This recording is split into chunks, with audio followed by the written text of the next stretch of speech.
राधे राधे, हरे कृष्णा, श्री हरिदास। कैसे हैं आप सब? आशा करती हूँ कि आप सभी का कृपा से अच्छे होंगे, स्वस्थ होंगे और मंगल में होंगे। तो देखिए, परमा एकादशी का व्रत जो होता है वो भगवान विष्णु का जो है आशीर्वाद पाने के लिए किया जाता है। और ये व्रत जो है अधिक मास के दौरान आता है, यानी कि ये जो एकादशी है वो 3 साल में एक बार पड़ती है। तो अगर आप एक जो है परमा एकादशी का आप व्रत रखते हैं, इस पर आप भगवान विष्णु का जो है पूजन आप पूरी श्रद्धा और भाव के साथ में करते हैं, तो उसका आपको जो है 24 जो एकादशी हम साल में जो व्रत रखते हैं ना, उनका फल हमें जो है इस एकादशी को करने से हमें प्राप्त हो जाता है। अधिक मास के कृष्ण पक्ष में पड़ने वाली एकादशी को परमा एकादशी के नाम से जाना जाता है, जो कि हम भगवान विष्णु के लिए उसका जो है व्रत रखते हैं। वैसे भी देखिए, हम कोई भी एकादशी जब हम जो है उनका हम व्रत करते हैं, तो वो जो एकादशी का हम व्रत रख रहे हैं, वो जो व्रत हमारा है वो भगवान विष्णु को समर्पित होता है। जब भी हम एकादशी का हम व्रत रखते हैं, भगवान विष्णु की उसमें पूजा अर्चना की जाती है।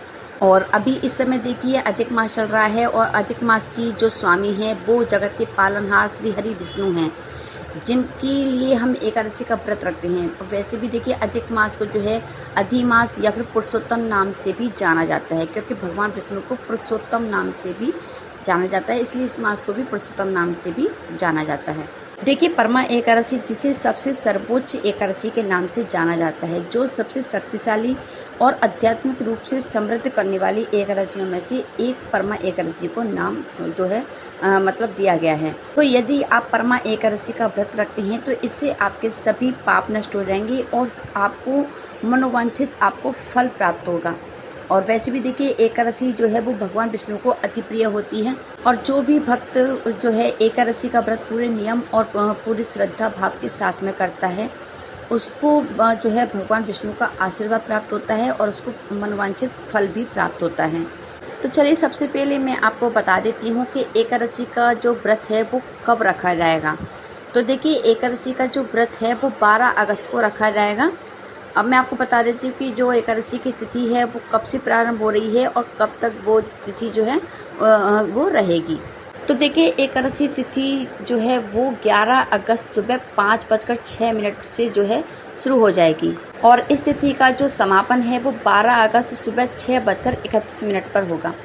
तो इसीलिए देखिए, ये जो एकादशी का व्रत है वो 12 अगस्त को रखा जाएगा। दिन शनिवार के दिन 12 अगस्त के दिन जो है एकादशी जो है मनाई जाएगी।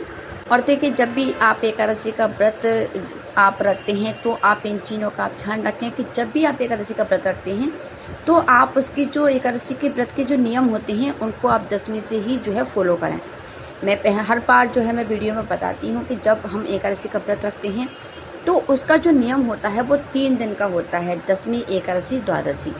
तो जब भी हम व्रत रखते हैं तो हमें 10वीं से ही हमें प्याज लहसुन का बिल्कुल भी उपयोग नहीं करना है खाने में। हमें इन चीज़ों से बिल्कुल दूर रहना है। और अन्न और जो है मतलब चावल, दाल, मसूर, बैगन वगैरह ये सभी चीज़ें हमें बिल्कुल भी नहीं खानी है।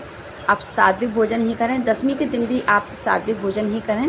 और एकादशी के व्रत में तो बिल्कुल भी जब आप व्रत रख रहे हैं तो अन्न खाते ही नहीं हैं, ये तो खैर सभी को पता ही है, लेकिन फिर भी आप इन चीज़ों से दूर रहें। और देखिए, द्वादशी के दिन जब भी आप अपने घर में भोजन बनाते हैं, क्योंकि हम पारण भी करते हैं उस दिन, द्वादशी के दिन जो है एकादशी के व्रत का पारण किया जाता है, तो उस दिन भी जब आप अपने घर में भोजन बना रहे हैं, तो उस दिन भी आप ध्यान रखें कि जो है घर में भोजन में लहसुन प्याज का उपयोग ना हो। देखिए, पारण का अर्थ होता है उपवास को तोड़ना। जब हम एकादशी का व्रत रखते हैं, तो हम एकादशी के व्रत के अगले दिन जो है द्वादशी को सूर्योदय के बाद में हम जो है अपने व्रत का हम पारण करते हैं। एकादशी के व्रत में हम जो है मतलब पारण करना, अगर हम किसी भी तरीके से अगर हम नहीं कर पाते हैं, तो ये एक अपराध के समान माना जाता है। इसीलिए आप जब भी एकादशी का व्रत रखते हैं, तो आप देखिए, आप पारण जरूर करें। पारण में मैं आपसे जो है हर वीडियो में मैं बताती हूँ, जब भी आप पारण करते हैं तो देखिए, या तो आप अपने जो है घर के आसपास में, या फिर आप अपने घर में अगर किसी ब्राह्मण को भोजन कराना चाहते हैं तो आप वो भी करा सकते हैं, या फिर किसी मंदिर में भी खाना बना करके आप जो है दान कर सकते हैं, या फिर किसी ज़रूरतमंद को भी आप भोजन करा सकते हैं। अगर आप कुछ भी नहीं कर पा रहे हैं, तो फिर आप सूखा अन्न भी जो है मतलब जो है अन्न आप निकाल सकते हैं। ठीक है, इसी तरीके से आपको जो है पारण करना है। जो भी आपका सामर्थ्य है, अपनी इच्छा के अनुसार आप जो भी दान दक्षिणा आप करना चाहते हैं, आप वो उसमें रख दीजिए और वो जो भी आपने जो है मतलब अपना भोजन जो निकाला है आप वो निकाल दीजिए। उसके बाद में जो है आप जब भी अपना उपवास खोलते हैं, एकादशी का व्रत जब आप करते हैं, तो देखिए एकादशी वाले दिन जो है हम तुलसी को अर्घ्य नहीं देते हैं, क्योंकि एकादशी के दिन जो है तुलसी माता भी भगवान विष्णु के लिए निर्जला व्रत रखती हैं, इसीलिए उनको अर्घ्य नहीं दिया जाता है एकादशी के दिन।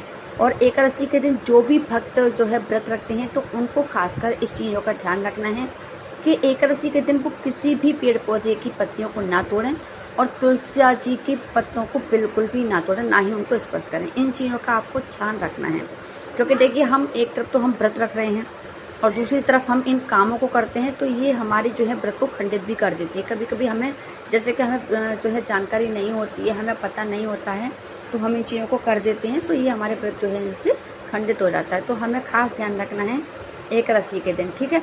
लेकिन जब आप द्वादशी के दिन अपने व्रत का पारण करते हैं ना, तो सबसे पहले आप जब व्रत को खोलते हैं तो सबसे पहले आपको अपने मुख में तुलसी का पत्र लेना है और उस पत्र को आप जो है अपने पानी लीजिए, पानी के साथ में आपको उसको जो है निकलना है, मतलब उसको चबाना नहीं है।